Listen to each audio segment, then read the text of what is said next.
আছে আমাৰ সভাপতিয়ে কালি কৈছে যে আমি নমিনেশ্যন উইথড্ৰ দিনটোলৈকে ঐক্যমঞ্চ যাতে একত্ৰিত হৈ থাকিব পাৰে চেষ্টা কৰিম। অসমত আমি ধুবুৰীত আজমল ডাঙৰীয়াক আমাৰ নেতা ৰকিবুল হুছেইনে প্ৰত্যাহ্বান জনাইছে। নগাঁৱত প্ৰদ্যুৎ বৰদলৈ পুনৰ জয়লাভ কৰিব বিচাৰিছে।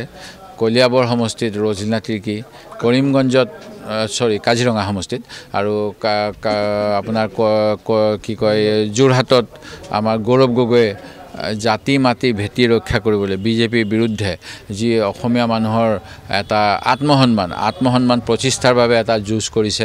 আৰু বিভিন্ন অঞ্চলত এনেকৈ আমাৰ যথেষ্ট শক্তিশালী প্ৰাৰ্থী আছে। গুৱাহাটীত মীৰা বৰঠাকুৰে অনবৰত ৰাইজৰ কাৰণে মাত মাতি থাকে।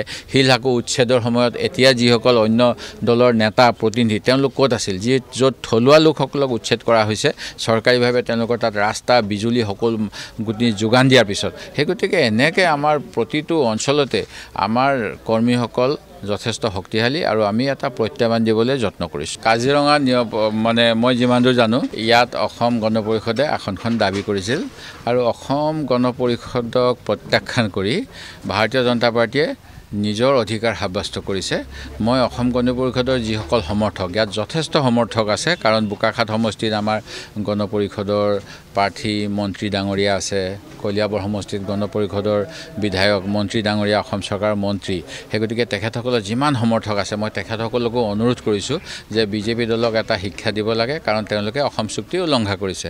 প্ৰথম কথা, অসম গণ পৰিষদ দলৰ ভিত্তিটোৱে হ'ল যে অসম চুক্তি ৰূপায়ণ কৰিব, অসমক বিদেশী মুক্ত কৰিব আৰু বিদেশী মুক্ত কৰিবৰ বাবে ৭১ চনলৈকে থকাসকলক স্বদেশী গণ্য কৰি তাৰ পিছৰসকলক বিদেশী হিচাপে চিনাক্ত কৰি আমাৰ দেশৰ পৰা ৰাজ্যৰ পৰা বিতৰণ কৰাটোৱে মূল সাৰমৰ্ম। এতিয়া জাতি মাতি ভেটি ৰক্ষা কৰিম বুলি কোৱা বিজেপি চৰকাৰখনে অসম চুক্তিক সম্পূৰ্ণৰূপে নস্যাৎ কৰি ২০১৪ চনৰ ৩১ ডিচেম্বৰলৈকে অহা বিভিন্ন ব্যক্তিক ভাৰতৰ নাগৰিকত্ব দিব বিচাৰিছে, অসমত ৰাখিব বিচাৰিছে। আমাৰ কথা হ'ল অসম চুক্তি অনুসৰি অসমক এটা সুকীয়া ব্যৱস্থা কৰিব লাগিছিল।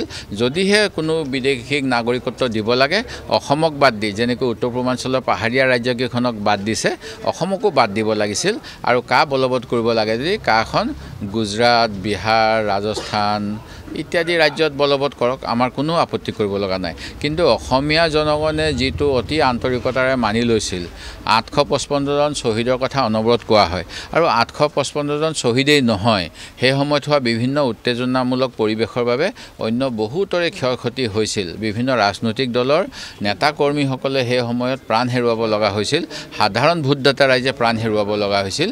সেই সকলোকে সন্মান জনাই অসম চুক্তিৰ আত্মা, অসম চুক্তি অনুসৰি যেনেধৰণে অসমীয়া লোকসকলৰ সাংস্কৃতিক, সামাজিক, ৰাজনৈতিক, অৰ্থনৈতিক সুৰক্ষা হ'ব লাগে, সেই সুৰক্ষাৰ ব্যৱস্থা নকৰাকৈ বিদেশীক আনি অসমৰ ওপৰত যি এটা বেয়া প্ৰভাৱ পেলাব বিচাৰিছে তাৰ বিৰুদ্ধে সকলোৱে মাত মতা উচিত।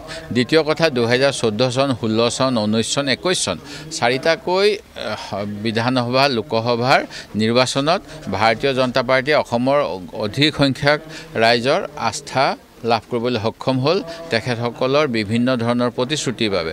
যিবিলাক প্ৰতিশ্ৰুতিৰ বিচৰত আছে, কোটি কোটি নিবনুৱাৰ নিযুক্তি, অসমৰ বান সমস্যাৰ স্থায়ী সমাধান, আমাৰ ৬ জনগোষ্ঠীৰ জনজাতিকৰণ, চাহ শ্ৰমিকৰ মজুৰি বৃদ্ধি আৰু বিভিন্ন ধৰণৰ কথাবিলাক আছিলে।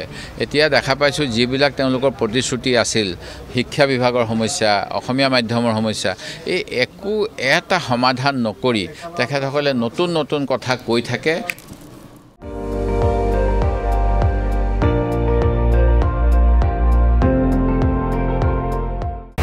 আপুনি চাই আছে ND24, সৰ্বশ্ৰেষ্ঠ নহয়, সৰ্বোত্তমৰ দৌৰ।